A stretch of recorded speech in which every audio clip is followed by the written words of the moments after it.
ক্ষমতার লোভে অন্ধ হয়ে গেলে কিছু মানুষ যে স্বজন স্বজাতির চরম ক্ষতি ডেকে আনতেও পিছু পা হয় না, তার বর্তমানে জলজ্যান্ত উদাহরণ বাংলাদেশের প্রধান উপদেষ্টা মোহাম্মদ ইউনূস। সবাই বলছে বাংলাদেশের জন্য চরম বিপদ ডেকে আনছে এই অন্তর্বর্তী সরকার, যারা প্রতিবেশী দেশের সাথে সুসম্পর্ক জলাঞ্জলি দিয়ে নিজেদের আখের গোছাতে বাংলাদেশের মাটি ঘাটি লিজ দিতে ব্যস্ত। শোনা যাচ্ছে বাংলাদেশে খুব সহসাই কিছু একটা হতে চলেছে। প্রধান উপদেষ্টার চায়ের আমন্ত্রণ প্রত্যাখ্যান করেছে সেনাপ্রধান। আজ সেনা কর্তাদের সাথে এক জরুরি বৈঠক করেছেন উনি। বৈঠকে কি আলোচনা হয়েছে চলুন জানা যাক। নমস্কার, আমি দীপেন আর আপনারা দেখছেন নিউজ ভ্যানগার্ড। আমাদের সাথে এই মুহূর্তে টেলিফোনে সরাসরি জুড়ে গেছেন বাংলাদেশের সিনিয়র জার্নালিস্ট তথা ডেইলি বাংলাদেশ পোস্টের ফাউন্ডিং এডিটর শরীফ শাহাবুদ্দিন। শরীফ সাহেব, শুনতে পাচ্ছেন আপনি আমাকে? হ্যাঁ, আপনাকে শুনতে পাচ্ছি। আপনাকে স্বাগত নিউজ ভ্যানগার্ডের লাইভ অনুষ্ঠানে আপনি রয়েছেন। শরীফ সাহেব, যেটা প্রথমেই যেটা জানতে চাইবো আপনার কাছে, শোনা যাচ্ছে যে আজ বাংলাদেশ সেনাপ্রধান সেনা কর্মকর্তাদের সাথে এক জরুরি বৈঠকে মিলিত হন। সেই বৈঠকে কি কি গুরুত্বপূর্ণ বিষয় আলোচিত হয় এবং যদি একটু বিস্তারিত আপনি জানান, কি জানা যাচ্ছে আমাদের? হ্যাঁ, এই বিষয়টা আসলে সারা দেশের মানুষ খুব শঙ্কার ভিতরে ছিল যে এই অবৈধ ইউনূস সরকার, যাদের একমাত্র দায়িত্ব ছিল যে প্রেসিডেন্ট, তারা তো অ্যাডভাইজার, কার অ্যাডভাইজার? শুধু দেশের প্রেসিডেন্টের অ্যাডভাইজার, আর কিচ্ছু না। তারা প্রেসিডেন্টকে খুশি করেই তাদের কাজ করতে হবে, প্রেসিডেন্টের খুশির জন্য কাজ করবে, তবে টাইম টু টাইম তাকে জানাবে, কিন্তু এইগুলো কোনো কিছু না করে নিজের ইচ্ছা মতো। এবং তাকে যারা নোবেল প্রাইজ দিছে যে কারণে, সেটা এখন বোঝা গেল যে এইগুলো কাজ করার জন্য, বাংলাদেশ বিক্রির জন্য, বাংলাদেশের একটা ভয়াবহ ক্ষতি, এই রিজিয়নের একটা সেফটি সিকিউরিটিকে থ্রেটেন করার জন্য তাকে, তার উপর এই দায়িত্ব অর্পিত হয়েছে এবং সে খুব নিখুঁত ভাবে বাংলাদেশটাকে বিক্রি করে দিচ্ছে।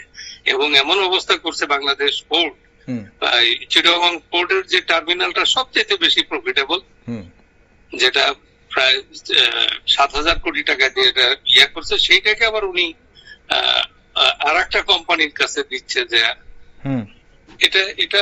ওটাও একটা ডিজাইন, যেখানে হেভি গুডস করা, আনা নেওয়া করার সুযোগ করে দেওয়া। এই রিজিয়নটাকে সরাসরি বার্মার মুখে, বার্মার সাথে যুদ্ধে বাংলাদেশকে জড়িয়ে দেওয়ার জন্য একটা ডিপ রুটেড কনস্পিরেসি, সেইটার উনি পার্ট হয়ে গেছেন। এদিক দিয়ে বাংলাদেশের মানুষ কিন্তু খুবই সচেতন, তারা বুঝে, তারা তাদের স্বার্থটা তারা বুঝে যে ইউনূস কাজটা ভালো করছে না। এবং তারা খুব শঙ্কার ভিতরে ছিল যে ইউনূসকে তো সেনাপ্রধান ডেকে নিয়ে তাকে দায়িত্ব দিল, কিন্তু এখন সেনাবাহিনী কি করছে? আমার দেশের স্বাধীনতার সার্বভৌমত্বের জন্য যারা ওথ বাউন্ড, প্লেস বাউন্ড যে সেনাবাহিনী, তারা কি করছে? এই নিয়ে মানুষের ভিতরে একটা বড় ধরনের প্রশ্ন ছিল, একটা দুশ্চিন্তা ছিল যে এরা তো মানুষ সেনাবাহিনীর বিরুদ্ধে, সেনাবাহিনীর প্রধানের বিরুদ্ধে, তো এই জঙ্গি জিহাদি জামাতের যে ওরা, এবং এই স্বাধীনতা যুদ্ধের সময় যে ওয়ার চাইল্ড, এরকম একজন ওয়ার চাইল্ড, সে যেমন ওই বাংলাদেশের বিরুদ্ধে, দেশের স্বাধীনতা মানে না, বিভিন্ন ভাবে ফুয়াদ, সে ওই তার কথাবার্তা শুনে মনে হয় যে সে ওয়ার চাইল্ড এবং এই দেশের প্রতি তার কোনো ইয়া নাই, তার ওই জন্মদাতাদের প্রতি তার যা এরকম অনেকগুলো কথা। এবং সেনাবাহিনীকে, সেনা ক্যান্টনমেন্টকে উড়িয়ে দেওয়া, বড় ধরনের হুমকি। তারপরে ভারতের বিরুদ্ধে, আমাদের প্রতিবেশী ভারত, যে ভারত আমাদের স্বাধীনতা এনে দিল, তাদের বিরুদ্ধে একটা যুদ্ধাঙ্গদেহী অবস্থায় নিয়ে গেল দেশকে। যাই হোক, সব মিলিয়ে বাংলাদেশের শান্তিপ্রিয় মানুষের কিন্তু একটা উৎকণ্ঠা ছিল। সেই উৎকণ্ঠাটা কত কালকের মিটিং এ এটা সেনাপ্রধান একেবারে ক্যাটাগরিক্যালি বলে দিছে যে কোন করিডোর দেওয়া হবে না, দেশের মানুষ এটা চায় না, পোর্ট দেওয়া হবে না, পোর্ট খুব ভালোভাবে চলছে, প্লাস নির্বাচন দিতে হবে। ওরা যে ষড়যন্ত্র করছে, নির্বাচন না দিয়ে দীর্ঘদিন থেকে দেশ বিরোধী কার্যকলাপ চালিয়ে যাবে, সরি, সেই সুযোগ তাকে আর দেওয়া হচ্ছে না। পরিষ্কার বলে দিছে, এটা সেনাবাহিনীর সকল স্তরের সাধারণ সৈনিকদেরও এই একই মত যে বাংলাদেশ বিক্রি করা যাবে না, এবং সে যেই হোক তাকে যে বিক্রি করতে আসবে তাকে এটা করতে দেওয়া হবে না, সে বিরুদ্ধে। আর তারপরে আরেকটা কথা বলে দিছে যে নির্বাচন দিতে হবে 1 জানুয়ারি 2026-এ নতুন গভর্নমেন্টের কাছে ক্ষমতা হস্তান্তর করতে পরিষ্কার ডাইরেক্টিভস, বলবো আমি, ডাইরেক্টিভস দিয়ে দিছে। তো এখন ইউনূস সরকারের তো যাই হোক, ইউনূসের সাথে আরেকজন আসছে খলিল, সে বিদেশি এজেন্ট, সে এরাই এসে, খলিল এসেই আর কি বিষয়টাকে আরো অ্যাগ্রাভেট করে দেয়। তো এদের মেইন এজেন্ডা কিন্তু শেষ হয়ে গেল আজকে।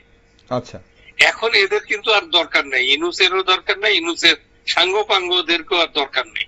আচ্ছা, তো এদের জিনিসটা আজকে মোটামুটি সেটেল হয়ে গেল। এবং তাহলে শরীফ সাহেব তাহলে কি আমরা, হ্যাঁ, আমি একটা পয়েন্ট বলে দেব। ওয়াকার, জেনারেল ওয়াকার, সে কিন্তু একেবারে দীর্ঘদিন সে গালিগালাজ সহ্য করে আজকে একেবারে গ্রাসরুট লেভেল পর্যন্ত কমান্ডারদের নিয়ে পরামর্শ নিয়ে সেই সিদ্ধান্তটা, তাদের সিদ্ধান্তটাই সে জানিয়ে দিয়েছে সবাইকে। তো এদিক দিয়ে আমার মোটামুটি বাংলাদেশটা একটু মোটামুটি স্বস্তির নিঃশ্বাস ফেলতে পারে। একদম। তাহলে শরীফ সাহেব, তাহলে কি বলা যায় যে আজ তাহলে সেনাবাহিনী আক্ষরিক অর্থে কমান্ড নিয়ে নিল বাংলাদেশের, অস্থির বাংলাদেশের? একদম, সেনাবাহিনী তো কমান্ড আছেই তার, কিন্তু এখন ইউনূস তো নিজে লজ্জা শরম থাকলে তখন এখনই সে পদত্যাগ করে চলে যাবে। কিন্তু আমার মনে হয় না যে সে লাস্ট মুহূর্তে, মানে সে একেবারে বেইজ্জত হওয়ার আগ পর্যন্ত সে এই ক্ষমতা ছেড়ে যাবে। এটা তার ক্যারেক্টারিস্টিক্স যা এ পর্যন্ত দেখলাম, তাতে সে সহজে যাবে না, বেইজ্জত না হয়ে সে যাবে না, এরকমই মনে হলো। তো যাই হোক, দেখা যাক, let us hope for the best and ready for the worst. Sharif সাহেব, অনেকেই বলছেন যে আগামী 2-3 দিনের মধ্যেই মানে বাংলাদেশে কোনো একটা বিরাট পরিবর্তন হতে চলেছে। আজকের সেনাবাহিনীর এই বৈঠকের পর বা সেনাবাহিনী যে যা বলছেন, আপনি যা উঠে এসছে গুরুত্বপূর্ণ বিষয়গুলো যেগুলো আলোচিত হয়েছে, এবং বাংলাদেশের কোনো সম্পদ কোনো বিদেশি শক্তির হাতে দেওয়া হবে না বলে আপনি যেটা বলছিলেন, তারপর কি মনে হয় একটা পরিবর্তন ইদানিং এর মধ্যে হয়ে যাবে? হ্যাঁ, সেটাও একটা সম্ভাবনা আছে। কারণ আরেকটা মেসেজ দেওয়া হয়েছে এই সেনাবাহিনীর তাদের একেবারে ব্রডবেজ মিটিং থেকে, যে বক্তব্য দেওয়া হয়েছে, যে ওখানে প্রশ্ন করছিল সেনা সদস্যরা, যে বলা হচ্ছে যে 71-এর সংবিধান, আমাদের স্বাধীনতার সংবিধান ছুড়ে ফেলা হবে, এই সংবিধান থাকবে না, নতুন বিপ্লব, এসব করে। তো এটা তো একটা পরিষ্কার, ওরা তো লেখাপড়া জানে না বলে এই কথাগুলো বলছে। কারণ সংবিধান ছুড়ে ফেললে কিন্তু পৃথিবীর কেউ এদের সাথে কথা বলবে না, কারণ পুরোটাই এখন তো বাংলাদেশে বৈধ প্রেসিডেন্ট আছে, বৈধ সেনাপ্রধান আছে, এই দুইজন লোকই আছে বৈধ সাংবিধানিক পোস্ট। কিন্তু ইউনূসেরটা তো সাংবিধানিক পোস্ট না, সে তাকে টেম্পোরারি দায়িত্ব দেওয়া হয়েছে সাবজেক্ট টু অ্যাপ্রুভাল, সে যা যা করবে তার। সে কিন্তু এখনো তাকে বলা হয়েছে তুমি করো, পরে তোমাকে অ্যাপ্রুভাল দেওয়া হবে। কিন্তু সেই অ্যাপ্রুভাল আমাদের দেশের রাজনীতিবিদরা কেউ দিচ্ছে না, বড় রাজনৈতিক দলগুলো দিচ্ছে না, ছোটখাটো যারা আছে, কোন রাজনৈতিক দল তার এই আউট অফ দ্য ওয়ে, সে নিজের ইচ্ছা মতো কাজ করা, যে বিভিন্ন ভাবে অবৈধ সে এসে দেশ বিক্রি করে দিচ্ছে, এগুলো বাংলাদেশের জনগণই মেনে নেয় না। তারপর আর একটা বড় ধরনের যে এই যে বিপ্লব করে তারপরে সংবিধান ছুড়ে ফেলে বাংলাদেশের নাম পরিবর্তন করা, এগুলো সব বিষয়ে আলোচনা হয়েছে। তো এই কাজগুলো, এই শক্তি, যে অপশক্তি, জঙ্গি, জেহাদি জামাত, যারা স্বপ্নেও দেখে ভারত আক্রমণ করবে, ভারত ভেঙে আবার নতুন দেশ গড়বে, তো এই জেহাদি গুলো, এই হামাসের মতো এই এরা, এদের মুখে চুনকালি পড়ে গেছে। কারণ ওদের ওই প্ল্যান আর হচ্ছে না। ওদের ধারণা ছিল যে আর্মির ভিতরে থেকে একটা সমর্থন, কিন্তু আর্মি আজকের বক্তব্যতে, কালকের বক্তব্যতে এটা পরিষ্কার হয়ে গেছে যে আর্মির ভিতরে আর কোনো দ্বিমত নেই যে দেশের স্বাধীনতা, সার্বভৌমত্ব, গণতন্ত্রের প্রক্রিয়া, তারপরে করিডোর না দেওয়া, পোর্ট লিজ না দেওয়া সব বিষয়ে মেইন যে কাজগুলো সেগুলো ব্লক হয়ে গেছে। আর এটার কথাও বলছে, পরিষ্কার হয়ে গেছে যে নতুন সংবিধান এটা প্রশ্নই ওঠে না, এটা যারা বলে তারা দেশের শত্রু, এরকম একটা মেসেজ ওখানে দেওয়া হয়েছে। তো এরা যদি আক্কেল বুদ্ধি থাকে যে পাকিস্তান তো ইন্ডিয়ার মানে মার খেয়ে তো ধরাশায়ী হয়ে গেছে, পাকিস্তান এই জিহাদিদের কাছে, যদিও এই জিহাদিদেরকে আশকারা দিছে পাকিস্তান, তো আর চায়নার ব্যাপারটা তো ভিন্ন, চায়না তো অলরেডি অ্যাটাক, তার মানে করিডোর দেওয়া মানে হচ্ছে মায়ানমার, আসলে মায়ানমার না, চায়নাকে বে অফ বেঙ্গল থেকে উৎখাত করে দেওয়া, তাকে ইন্দো প্যাসিফিকে যাতে কোনো অবস্থাতে চায়না আর প্রভাব বিস্তার করতে না পারে সেই প্রোগ্রাম নিয়েই এই করিডোর। এটা সবাই বুঝে, এটা লেম্যান যারা তারাও বুঝে। তো করিডোর পৃথিবীতে কোথায় কি অবস্থা হয়েছে এটা সবাই জানে। তো ওরা চায়না পরিষ্কার, চাইনিজ অ্যাম্বাসেডর বাংলাদেশে সেটা পরিষ্কার বলে দিয়েছে। তারপরে তো রাশিয়া তো মায়ানমারের অস্ত্র শস্ত্র যা কিছু সবকিছু সাপ্লাই দেয় রাশিয়া। রাশিয়ার সাথে মায়ানমারের একটা বড় ধরনের বন্ধুত্ব, দীর্ঘ বন্ধুত্ব। তো মায়ানমার বিপদে পড়লে রাশিয়া তো তার সাবমেরিন ট্রেন নিয়ে আছেই বে অফ বেঙ্গলে। তো সেই দিক দিয়ে ইন্ডিয়া যদি, তো ইন্ডিয়ার সাথে জিজ্ঞেস না করে কথাবার্তা না বলে করিডোর দেওয়া, এই সব জিনিসগুলো হঠকারী হয়ে গেছে, যার জন্য ইন্ডিয়ার সহযোগিতা এখানে পাচ্ছে না। ইন্ডিয়ার সহযোগিতা না পাওয়া মানেই হলো যে এখানে এখন পাততাড়ি গুটিয়ে যেতে হবে, ওই করিডোর হবে না, ওই ইনুসরে নিয়ে চলা যাবে না। তো এগুলো শেষ হয়ে গেছে। তাহলে আমরা খুব সহসাই হয়তো ইউনিসের দি এন্ড দেখতে পাচ্ছি। আমরা আপনার কথায় যা মনে হচ্ছে, বাংলাদেশে যা পরিস্থিতি সৃষ্টি হয়েছে এবং সেনাবাহিনী যেভাবে, ইউনিসের দিন শেষ হয়ে গেছে। এখন যা সে কখন চলে, এখনই তার এই মিটিং এর পরেই সে কিন্তু বলা উচিত, ওকে আমার মনে হয় যে আমি যা কিছু করতে চাইছি, করিডোর দিতে চাইছি বা উন্নতি করতে চাইছি, বড় ধরনের পোর্ট করতে চাইছি, দেশের খুব করতে চাইছে, সেগুলো জনগণ যেহেতু নিচ্ছে না, আমাদের সেনাবাহিনীও নেয় নেই, সেহেতু আমি তো আর এটা চালাই দিতে পারবো না, তো I should resign, I am going back. এই কথা তার যদি ইজ্জতমান, বিন্দু মাত্র ইজ্জতমান থাকে তাহলে সে এটা করবে, আর যদি সে বিশ্ব বেহায়া হয় তো কিছু করার নেই। থাপ্পড় খাওয়ার জন্য যদি বসে থাকে কি করবেন আপনি আর আমি তো কিছু করতে পারবো। একদম লজ্জাজনক পরিস্থিতির জন্য যদি একজন নোবেল জয়ী বসে থাকেন, নোবেল লর্ড যদি বসে থাকেন, তাহলে অবশ্যই সেটার জন্য গোটা বিশ্ব তাকিয়ে আছে সেই দিকে, উনি কি করবেন। আপনি দেখেন না পৃথিবীতে কোন নোবেল লরেট কি এরকম কাজ করে? সে যা করে প্রতিনিয়ত মিথ্যা কথা বলতেছে। সে বাংলাদেশের নিউজম্যানদের সাথে এক কথা বলে, বিদেশিদের সাথে আরেক কথা বলে। বাংলাদেশের আইন শৃঙ্খলা খুব ভালো, বাংলাদেশের আইন শৃঙ্খলা খুব ভালো। ওকে শরীফ সাহেব, আমরা একটু অন্য বিষয়ে আপনার আলোকপাত চাইবো, কারণ আজকে আপনার সঙ্গে কথা বলার পর আমরা যে বিষয়টা নিয়ে আলোচনা করব, স্টুডিওতে আমাদের একজন গেস্টও রয়েছেন, সেখানে আমরা অবশ্যই এই যে বাংলাদেশি কিছু পণ্যের ওপর ভারতের যে নিষেধাজ্ঞার ফলে বাংলাদেশের বাণিজ্য মহলে কি প্রভাব পড়েছে বলে আপনারা দেখছেন, যে এই যে সম্প্রতি যে স্থলপথে অলরেডি আমি তো সবসময় খবর রাখছি, অলরেডি বিশাল মানে প্রভাব পড়ে গেছে। তাতে করে হবে কি, আমাদের এই যে ট্রেড কমার্স এগুলো একদম মানে ইয়াতে পড়ে যাবে। এখন তো 2023-এ একটা ডাটা দেখলাম, এটা আমাদের এই ল্যান্ড পোর্ট দিয়ে যায়, আমাদের যে বেনাপোল, আখাউড়া, তামাবিল, বাংলাবান্ধা, আর একটা যে হিল ল্যান্ড, এইসব ল্যান্ড এবং ভারতের সহযোগিতা নিয়ে বাইরে যায় এই মালগুলা। এয়ারপোর্ট উপরে দিয়ে মানে এয়ারওয়ে যেগুলো, ওটা তো ট্রান্সশিপমেন্ট, ওটা তো আগেই বন্ধ করে দিছে। তো এতে করে হলো কি, মানে বাংলাদেশ যদি তাকে বাঁচতে হয় তাহলে কোঅপারেশন, কনফ্লিক্ট না, ভারতের সাথে কোঅপারেশন করতে হবে। আর ভারত তো এই দীর্ঘ 15 বছর কি করছে? ভারত কি বাংলাদেশকে দখল করে নিছে?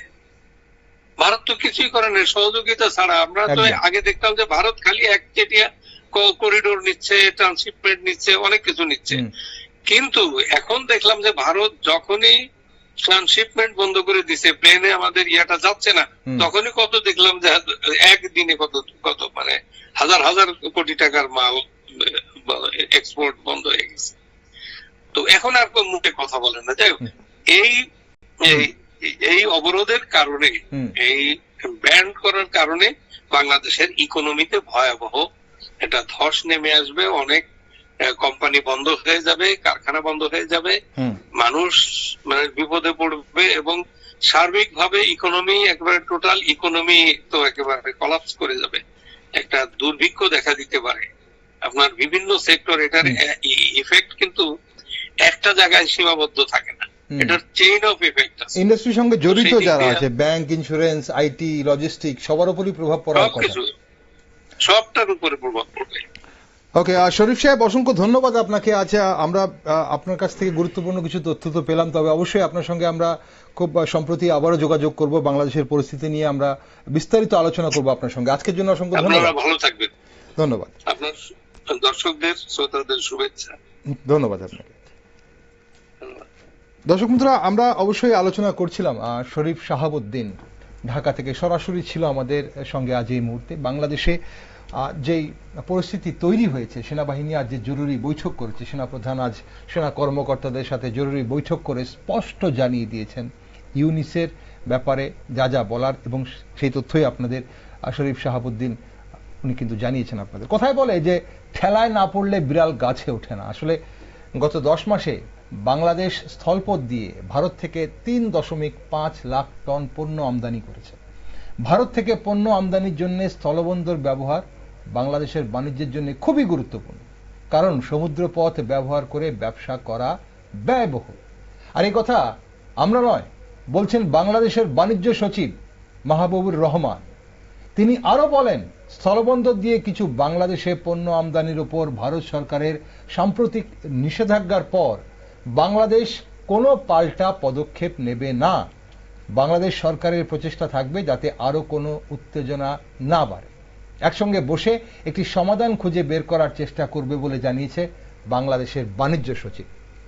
96 ঘন্টার সামরিক প্রহারে পাকিস্তান নাস্তানাবুদ, তা দেখেও শিক্ষা হয়নি বাংলাদেশের। সব দিক থেকে ভারতের ওপর নির্ভরশীল বাংলাদেশের কণ্ঠে বারবার ভারতীয় পণ্য বয়কটের ডাকের খেসারত দিতে হচ্ছে এবার বাংলাদেশকে, বিশেষ করে বাংলাদেশের বাণিজ্য মহলকে। তথাকথিত সমুদ্রের অভিভাবক মোহাম্মদ ইউনিস এবার স্থলপথে প্রতিবেশী দেশের সাথে ব্যবসার গুরুত্ব হারে হারে টের পাচ্ছে। কারণ গত শনিবার বাংলাদেশের কিছু পণ্য আমদানির ওপর বিধিনিষেধ জারি করায় চরম অর্থনৈতিক ক্ষতির সম্মুখীন হচ্ছে বাংলাদেশ। তাই প্রশ্ন জাগে, এই বিধিনিষেধ ফলে কিভাবে ক্ষতিগ্রস্ত হচ্ছে বাংলাদেশের অর্থনীতি, যেমনটা বলছিলেন শরীফ শাহাবুদ্দিন। এই নিষেধাজ্ঞার ফলে কতটা বিপাকে পড়েছে বাংলাদেশের ব্যবসায়ীরা। ভারতের এই সিদ্ধান্তে দুদেশের আমদানি রপ্তানি বাণিজ্য কি ধরনের পরিবর্তন আসতে পারে, তাছাড়া বাংলাদেশের রাজনীতির ওপর এর কি প্রভাব পড়ছে বা পড়তে পারে, চলুন জানা যাক। অন্তর্বর্তী সরকারের ব্যর্থতায় কোন পথে এগোচ্ছে ভারত বাংলাদেশ বাণিজ্যিক সম্পর্ক, সে বিষয়ে আলোচনা করতে আজ আমার সাথে স্টুডিওতে রয়েছেন অল ত্রিপুরা মার্চেন্ট অ্যাসোসিয়েশনের সভাপতি সুজিত রায়, সম্পাদক আর সুজিত রায় মাফ করবেন, অল ত্রিপুরা মার্চেন্ট অ্যাসোসিয়েশনের সম্পাদক সুজিত রায়। সুজিতবাবু, স্বাগত আপনাকে অনুষ্ঠানে। শুধু বাংলাদেশ বাণিজ্যের ওপর ভারতের এই যে সার্জিক্যাল স্ট্রাইক, এটা এক ধরনের সার্জিক্যাল স্ট্রাইকই অনেকে বলছেন। এখন স্থলপথ দিয়ে কিছু বাংলাদেশি পণ্য আমদানিতে ভারত বিধিনিষেধ জারি করায় কেমন প্রভাব পড়েছে বলে আপনারা এখান থেকে দেখছেন এবং এখান থেকে খবর পাচ্ছেন? কোন জায়গাটা বলবো, ত্রিপুরা না বাংলাদেশের কথা জানতে চাইছি। অ্যাকচুয়ালি শনিবার যে আদেশ বা নির্দেশ বেরিয়েছে, এটাতে বাংলাদেশে ব্যাপক প্রতিক্রিয়া তৈরি হয়েছে। কারণ আপনারা জানেন যে বাংলাদেশ আমাদের করিডোরটাকে ব্যবহার করে থার্ড কান্ট্রি এক্সপোর্ট করে। তো থার্ড কান্ট্রি এক্সপোর্ট করলে অনেকটাই খরচা কম লাগে ওনাদের, কারণ সেক্ষেত্রে তাদের প্রধান যে ব্যবসা সেটা হচ্ছে গার্মেন্ট শিল্প। সে গার্মেন্ট শিল্প ম্যাক্সিমাম ওরা আমাদের দেশ দিয়ে আমাদের বন্দরটা ব্যবহার করে, আমাদের ফ্লাইটের যে কার্গো আছে ওটা ব্যবহার করে ওরা থার্ড কান্ট্রি এক্সপোর্টটা করে। আচ্ছা, এটা বন্ধ হওয়ার পর প্রচন্ড ক্ষতিগ্রস্ত হয়েছে। কালকে আমরা যেটা খবর পেয়েছিলাম যে কাতারে লোক, যেখানে বাংলাদেশের যিনি প্রধান উপদেষ্টা মহাশয়ের বাড়ি ঘেরাও করার জন্য সব রাস্তা দিয়ে যাচ্ছিল, যে প্রতিবাদ জানাতে বিষয়টাকে নিয়ে। এবং সাধারণ নাগরিক, শুধু ওনাদের যে মানে যারা গিয়েছিল এরা টেক্সটাইল মিলের কর্মরত শ্রমিকরাই গিয়েছিল, কিন্তু এটার সঙ্গে তো অর্থনৈতিক অনেক রিলেটেড। ওইটা এমন ব্যাপার না যে যারা রেমিটেন্স পাঠায় কিছু লোক বাংলাদেশকে এগিয়ে দেবে, এটা ওই কয়েকজনের চাকরি বা অর্থ পাঠানো না, এখানে কয়েকশো হাজার হাজার কোটি টাকার ওনাদের ক্ষতি হয়ে যাবে। একটু আগে আপনাদের ভ্যানগার্ডে আমি দেখছিলাম বাংলাদেশের বিশিষ্ট এক সাংবাদিক মহাশয় বলছিলেন যে বিপর্যয় ঘটবে। এটা সত্যি উনি আমাদের এখান থেকে উনি আরো ওখানে থাকে ভালোভাবে দেখতে পাচ্ছেন ব্যাপারটা। এখন বলা হচ্ছে যে এই যে বাংলাদেশ থেকে বিশেষ করে গার্মেন্টস ফ্যাক্টরি এবং যে রেডিমেড পোশাক শুধু দুটো বন্দর, মুম্বাই এবং কলকাতা বন্দর ছাড়া, মানে জলবন্দর ছাড়া আর ভারতে প্রবেশ করতে পারবে না। এখন সে জায়গায় দুটো পরিস্থিতি তৈরি হয়েছে। এক তো হচ্ছে বাংলাদেশের গার্মেন্টস ফ্যাক্টরি ভীষণভাবে মার খাবে, এবং যেটা আপনি বলছিলেন যে কাতারে কাতারে গার্মেন্টস ফ্যাক্টরির কর্মীরা সেখানে এখন জড়ো হচ্ছেন প্রধান উপদেষ্টাকে ঘেরাও করবেন বলে। এবং পাশাপাশি এই গার্মেন্টস ইন্ডাস্ট্রি যদি মার খায় তাহলে তার সঙ্গে যুক্ত, যেটা শরীফ সাহেবও বলছিলেন, যে বিভিন্ন যে সেক্টরগুলো আছে, ব্যাংক মার খাবে, যে ব্যাংক থেকে লোন নেওয়া হয়েছে, লোন নিয়ে ইন্ডাস্ট্রিগুলো চলছে, ইন্স্যুরেন্স সেক্টরগুলো মার খাবে, সেখানে আইটি সেক্টরগুলো মার খাবে, পাশাপাশি লজিস্টিক যারা লোকাল ট্রান্সপোর্ট করতো সেই সব ট্রান্সপোর্টগুলো বসে যাবে। তো একটা ব্যাপক ইকোনমির ক্ষতি হবে বাংলাদেশের। সেই জায়গায় দাঁড়িয়ে কি মনে হয়, মানে এই যে এমন একটা সিদ্ধান্ত কেন প্রয়োজন বলো, আপনারা কি দেখেছেন? আপনারা এই যে সার্জিক্যাল স্ট্রাইক ভারত করলো, এটার মানে কেন প্রয়োজন হয়েছিল বলে মনে করেন? কারণ দেখা যাচ্ছে আমাদের ভারতবর্ষ যে আপনার বাংলাদেশকে স্বাধীনতার ক্ষেত্রে যে জন্ম দিয়েছিল নতুন বাংলাদেশের 1971 সনে, তারপর থেকে এইরকম পরিস্থিতি আর কোনোদিন হয়নি যে বর্তমান যারা দেশটাকে নিয়ে একটা নাড়াচাড়া দিচ্ছে, উনি বলছিলেন যে নাড়াচাড়া দিচ্ছে, এটা আজকে এটা আজকে, এবং উনি তো আইন কানুনও মানছে না দেখা যাচ্ছে।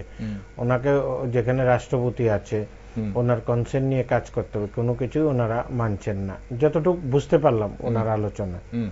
তারপর সবচেয়ে বড় ব্যাপার হচ্ছে আমরা যতবারই দেখেছি যত রকমের ব্যাপার থাকে, যুদ্ধ থাকে বা প্রতিবাদ থাকে, এগুলোতে বাংলাদেশ আমাদের পাশে থাকে। এবং আপনি অনেক সময় দেখবেন যখন বিএনপিও ক্ষমতায় ছিল তারা এরকম স্বৈরাচারী ভাবে কোনো সিদ্ধান্ত নেয়নি ভারতের বিরুদ্ধে, কিন্তু দেখা গেছে ওনারা পুরোটাই ভারত বিদ্বেষী, এবং তারা অন্যান্য কয়েকটি যে দেশ আছে তাদের সঙ্গে মিলে আমাদের এই উপমহাদেশকে খণ্ড বিখণ্ড করার একটা চক্রান্ত করছে। এগুলো ভারত সরকার, আপনি জানেন যে ভারত এখন কি বলবো আমরা, জগতের মধ্যে বিশ্বের মধ্যে এখন আমাদের দেশ অনেক এগিয়ে গেছে, এটা আমাদের বলতে হয় না, এটা সারা পৃথিবীর লোক জানে। সেই ক্ষেত্রে আমাদেরকে ক্ষতি করার জন্য যে পাশের দেশ এই বাংলাদেশ, প্রথম দেখেছিলেন নেপালকে কিছু ওরা উত্তপ্ত করেছিল কিছু কিছু কান্ট্রি, ওইখানে আর পারেনি। এখন আবার সেই সেম প্ল্যানিং এ বাংলাদেশকে দিয়ে এই কাজটা করতে চাইছে। আশা করছি এইসব এই যে নিষেধাজ্ঞাগুলো একের পর এক নিষেধাজ্ঞা ওনাদের বিরুদ্ধে ছিল, সবচেয়ে বড় কথা হচ্ছে কিন্তু আমরা একটা দিক দেখছি, মেন হচ্ছে করিডোর ব্যবস্থা, যেটা আমাদের দেশকে ওরা ব্যবহার করে আবার অন্য দেশে মাল পাঠাচ্ছে, এটা তো হচ্ছে, তো ওইটা বন্ধ করে দিয়েছে। বাংলাদেশের যে অর্থনৈতিক পরিস্থিতি খারাপ ছিল এবং আইন শৃঙ্খলার অবনতিতে যেমনটা আমরা বিগত 8-9 মাস ধরে দেখছি, তার ফলে বাংলাদেশের নিজস্ব একটা অর্থনীতির অবস্থা খুব খারাপ অবস্থায় ছিল। তার মধ্যে ভারতের এই সার্জিক্যাল স্ট্রাইকে আরো বিপাকে কিন্তু বাণিজ্যিক মহল, এবং তার জন্য তাদের ক্ষোভ কিন্তু সম্পূর্ণই ইউনিস প্রশাসনের উপর, এমনটাই শোনা যাচ্ছে। সুজিতবাবু, অনেকেই বলেন যে ভারত বাংলাদেশের খাদ্য রপ্তানি বন্ধ করে দিলে দেশটিতে খাদ্য সংকট দেখা দেবে। এটা প্রায় সময় আমরা এই ন্যারেটিভটা শুনি। ভারত বাংলাদেশের মানে মধ্যে এই যে আমদানি রপ্তানি চিত্রটা কি, মানে ভারত এমন এমন কি আমদানি করছে যেগুলোর উপর তো নিষেধাজ্ঞা, আমরা তো দেখলাম কিছু জিনিসের উপর স্থলপথ দিয়ে নিষেধাজ্ঞা জারি করা হয়েছে। তাহলে ঘুরে আসতে গেলে তাকে অনেকটা বেশি খরচা করতে হবে, আর সেটা হয়তো বাংলাদেশে ব্যয়বহুল হবে বলে বাংলাদেশ এটা পারবে না করতে, কারণ তার ব্যবসায় লাভ হবে না হয়তো বা। কিন্তু ভারত যেসব জিনিস রপ্তানি করছে বাংলাদেশে, তার উপর কি কোনো ধরনের নিষেধাজ্ঞা আছে কি? অ্যাকচুয়ালি যেটা বলছেন সত্যি, ভারত থেকে প্রচুর পরিমাণে মাল আমরা এখান থেকে এক্সপোর্ট করা হয়। ত্রিপুরা ধরুন কিছুটা আমরা করি, কিন্তু ম্যাক্সিমাম যেটা হয় বেনাপোল, পেট্রাপোল, চ্যাংরাবান্ধা, গেদে, এগুলো দিয়ে বেশিরভাগ মালটাই ঢোকে। কারণ আমাদের এদিকে যদি মাল আমরা পাঠাতে হয়, সেক্ষেত্রে দেখা যায় কস্টিং বেড়ে যায়, কারণ ঘুরপথে মালটা আসতে হচ্ছে। সেক্ষেত্রে এবার কি না লাগে ওদের, কি না লাগে এটাকে বলতে হবে। সবই লাগে। এবার সকাল থেকে উঠে যা দরকার, রুটি খেলে রুটি, গম পাঠাতে হচ্ছে, হ্যাঁ, চিনি লাগলে চিনি, একদম সব পাঠাতে হচ্ছে। এবার ভারত যেহেতু একটা বড় কান্ট্রি এবং সবসময় সহানুভূতিতে, ভারত এরকম সিদ্ধান্ত এখনো নেয়নি যেটা জনগণের জন্য হার্মফুল হবে, কারণ সিদ্ধান্ত এখন এরকম নেয়নি। আর একটু আগে ভদ্রলোক যিনি সাংবাদিক সাহেব বলছিলেন যে বাংলাদেশও আর চাইছে না কোন রকম রেস্ট্রিকশন তৈরি করতে, কিন্তু ওরা রেস্ট্রিকশন কিছু কিছু ক্ষেত্রে আমাদের ক্ষেত্রে করে রেখেছে। আগরতলা আজকে 15 বছর ধরে একই গল্প চলছে যে বেনাপোল দিয়ে যে মালটা আমরা পাঠাতে পারছি, কিন্তু ওরা দেখছি আকরা দিয়ে আমরা পাঠাতে পারি না। ধীরে ধীরে 4টে-5টে করে আইটেম ওরা খুলে, ওরা কিছু রেস্ট্রিকশন করে রেখেছিল। তারপরেও আমাদের বন্ধু দেশ বলে আমাদের যারা কেন্দ্রীয় সরকার বেশি আর এটাকে নিয়ে এগোতে চাননি। ঠিক আছে, আমার অন্য দিক দিয়ে তো মাল যাচ্ছি, আমরা অনেকদিন দাবি ছিল বিভিন্ন কয়েকটা আইটেম, সিল্ক বা অন্যান্য জিনিস যেগুলি আমাদের দরকার। আর যে এখানে রাজ্যে যে রেস্ট্রিকশনটা আমাদের ক্ষেত্রে বলছি, এবার আমি দেশের তো যেটা আলোচনা হলো, রাজ্যে যে আমাদের মাত্র 8টা চেকপোস্ট আছে, এর মধ্যে 6টা আমাদের চলে। 6টার মধ্যে 2টো হচ্ছে ইন্টিগ্রেটেড চেকপোস্ট, যেটা সীমন্তপুর এবং আকোরা। বাকি রয়ে গেছে আমাদের খোয়াই, বেলোনিয়া, ধর্মনগর, কৈলাসহর, 4টে, মোট 6টা। এবার 6টা দিয়ে যেসব মাল আদান প্রদান করা হয়, ম্যাক্সিমাম আমরা মাছ আনা হয়, ঠিক আছে। আর কিছু প্লাস্টিকের জিনিস আসতো, এটাও ধরুন বন্ধ হয়ে গেছে। কিছু চিপস, আসবাবপত্র, কিছু না, স্টোন চিপস সেটা আসবে, খাবারের চিপস। এরপর ধরুন কিছু ওই যে ফ্রুট জুস, এগুলি আসতো, এগুলিও বন্ধ হয়ে গেছে। তো এগুলো তুলা, কটন, এটা আসতো। এগুলি কোটি কোটি টাকার, খুব একটা বেশি না, এটা আসতো। তো এগুলি আমাদের বিকল্প ব্যবস্থা আছে আমাদের রাজ্যে, এটা কোনো একটা এফেক্ট হবে না। আমাদের সবচেয়ে বড় যেটা সাধারণ, মানে আমাদের রাজ্যে যখনই আমরা আমদানি রপ্তানি বাংলাদেশের সঙ্গে আলোচনা হয় এবং সেখানে কোনো ধরনের সমস্যার সৃষ্টি হয়, মাছ একটা বিরাট বড় প্রশ্ন হয়ে দাঁড়ায় আমাদের। সুজিতবাবু, আমাদের এই মুহূর্তে বর্তমানে আপনার কাছ থেকে জানতে চাইব যে এটা স্পষ্টভাবে লেখা আছে যে মাছ আমদানিতে স্থলবন্দর দিয়ে কোনো ধরনের বিধি নিষেধ নেই। কোন ধরনের সমস্যা কি শনিবার থেকে হচ্ছে মাছ আমদানিতে? বাংলাদেশ কি মানে পরোক্ষভাবে কি কোনো ধরনের সমস্যা সৃষ্টি করছে? না, কিছুই না, সবকিছু ঠিকঠাক ভাবে আসছে, কোনো রকম প্রবলেম হচ্ছে না। সব মাল এলসিতে আসছে, মাছ আসছে, আজকে সিমেন্ট আসছে প্রচুর পরিমাণে, ঠিক আছে। সিমেন্টটা আমাদের প্রচুর আসে, ঠিক আছে। আমাদের সীমান্তপুর দিয়ে আজকে সিমেন্ট ঢুকেছে, সোনামুড়া দিয়ে। তো এরকম কোনো কিছু সমস্যা আমি দেখতে পাচ্ছি না।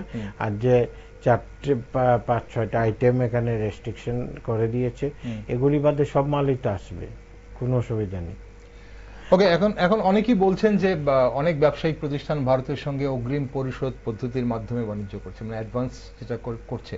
তো সুতরাং বকেয়া চালানগুলো যদি সরবরাহ না সম্ভব হয়, তাহলে ব্যবসা প্রতিষ্ঠানগুলো বড় ধরনের আর্থিক সম্মুখীন হবে।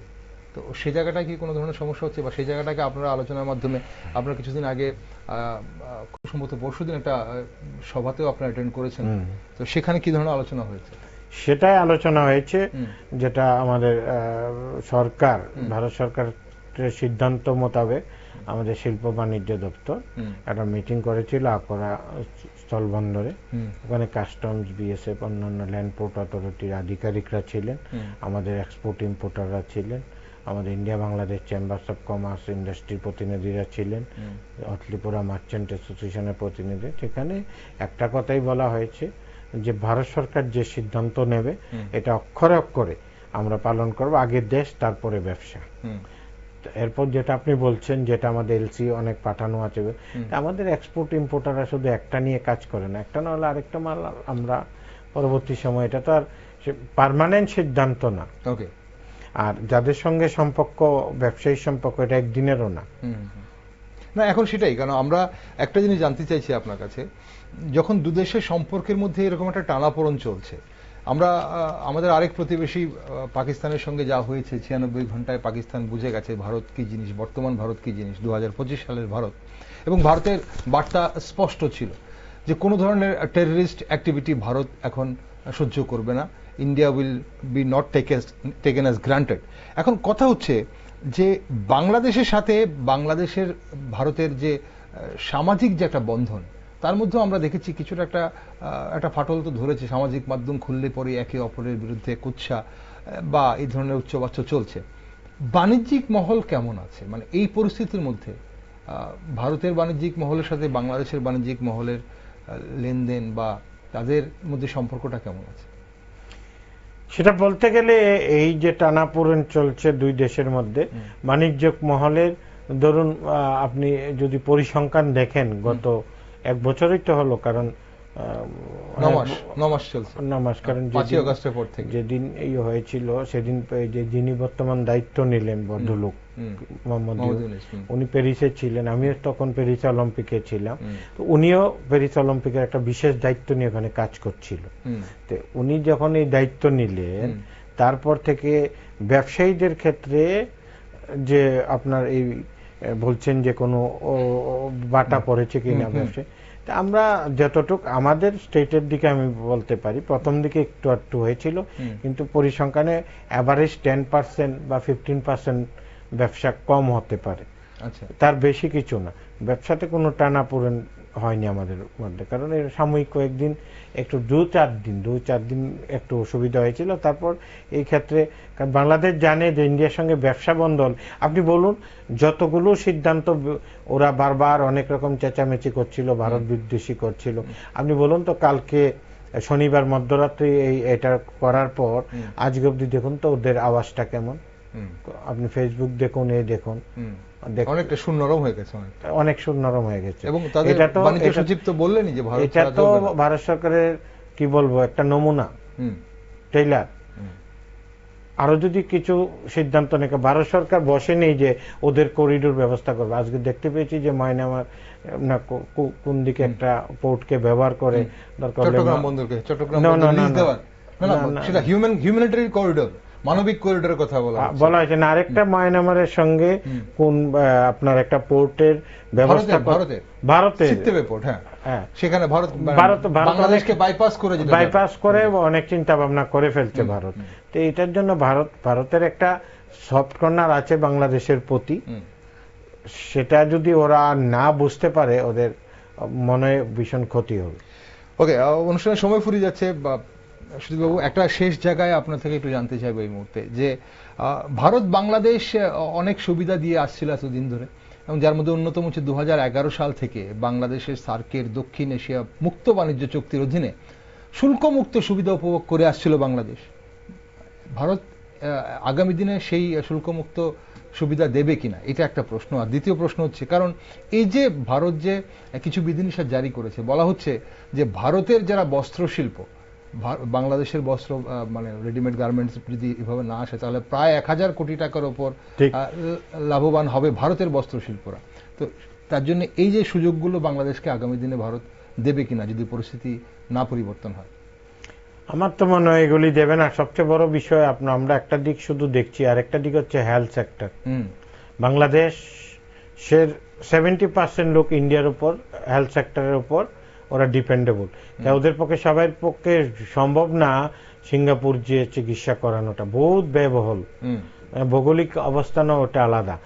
আর সবার পক্ষে সম্ভব না পাকিস্তান গিয়ে ওই চিকিৎসা করা। ওইখানে যারা বাংলাদেশের ইউটিউবার আছে ওরা ঘুরছে গিয়ে ওই মার্কেটে বাদাম খাচ্ছে, এই খাচ্ছে, সে খাচ্ছে, কিন্তু যারা চিকিৎসা করে ওরা কোথায় যাবে? ওদের জন্য ভীষণ অসুবিধা হয়ে যাবে। আপনি তো শুধু কালকে দেখেছি আমরা শুধু গার্মেন্ট শিল্পের শ্রমিকরা রাস্তায় বেরিয়ে গেছে, আগামী দিন জনগণ বেরিয়ে যাবে। যেভাবে চিকিৎসা পরিষেবা ওরা ভারত থেকে ব্যাহত হচ্ছে, কারণ পরিস্থিতি এমন পর্যায়ে গেছে, ওরা ভিসাও ঠিকভাবে অ্যাপ্লাই করতে পারছে না, ওদের অনেক রকম অসুবিধা হয়ে গেছে।